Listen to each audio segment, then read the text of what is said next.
How to add Apple Cash to PayPal.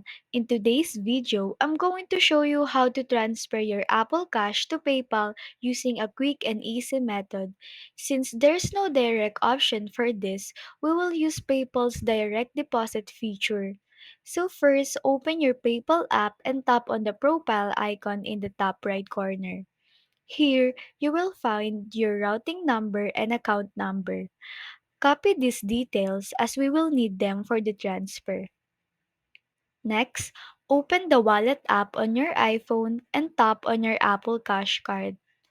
Tap the three dots in the top right corner to access more options. Then select Transfer to Bank and enter the amount you want to transfer. Next, choose your delivery time. For an instant transfer, there's a small fee, but if you can wait 1 to 3 days, it's free.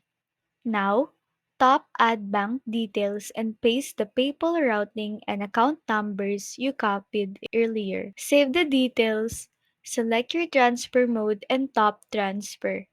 Review everything and hit Confirm. That's it. And there you go. You have successfully transferred your Apple Cash to PayPal.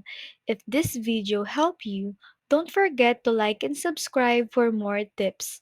Thanks for watching and see you next time.